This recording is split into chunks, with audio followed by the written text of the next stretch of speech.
nguvu. Sema jina lenye nguvu. Jina lenye nguvu. Jina lenye nguvu. Haleluya. Jina lenye nguvu. Haleluya. Hili jina sio jina langu, wala sio jina la mchungaji wangu, wala sio jina la mtumishi fulani, bali ni jina la nani? La Yesu Kristo. Haleluya. Haleluya. Leo tumekuletea jina la Yesu ambalo kwa kupitia hilo jina tunapata wokovu. Kwa kupitia hilo jina tunapata kuokolewa. Kwa kupitia hilo jina magonjwa yanaondoka. Kwa kupitia hilo jina hakika tunabarikiwa. Amina. Amina. Soma Matendo ya Mitume sura ya 3 mstari wa 1 na 6. Soma pale. Tasoma kwa jina la Yesu. Matendo ya Mitume sura ya 3 kwa mstari wa 1. Basi Petro na Yohana walikuwa wakikwea pamoja kwenda hekaluni. Ndio. Saa ya kusali. Saa 9. Na mtu mmoja aliyekuwa kiwete toka tumboni mwa mamaye. Kiwete toka tumboni mwa mamaye. Alichukuliwa na watu. Ambaye walimweka kila siku katika mlango wa hekalu uitwao Mzuri.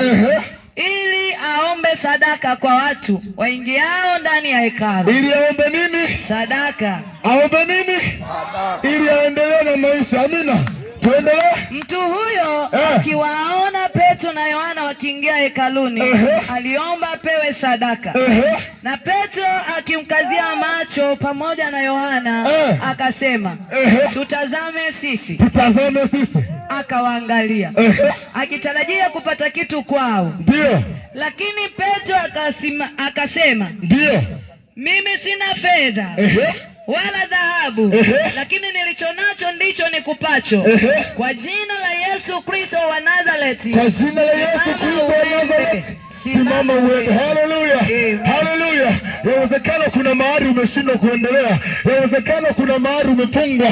Yawezekana kuna ugonjwa fulani unakusumbua na tangia umezaliwa unao, unaishi nao na umezania hauwezi kutoka, hauwezi kupona. Lakini sikia nikwambie siku leo, liko jina ambalo kwa kulikiri hilo jina ni lazima utapona. Kwa kulikiri hilo jina lazima utaokolewa. Kwa kulikiri hilo jina ni lazima utakuwa huru.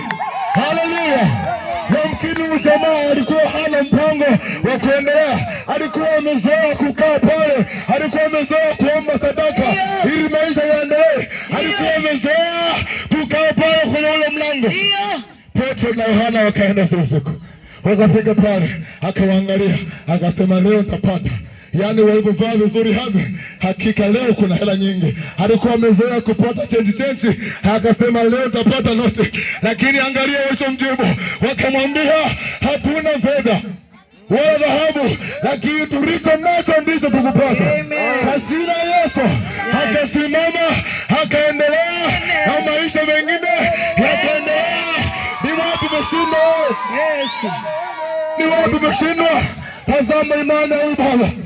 Alipoambiwa kwa jina la Yesu, akasimama akaendelea maisha yake.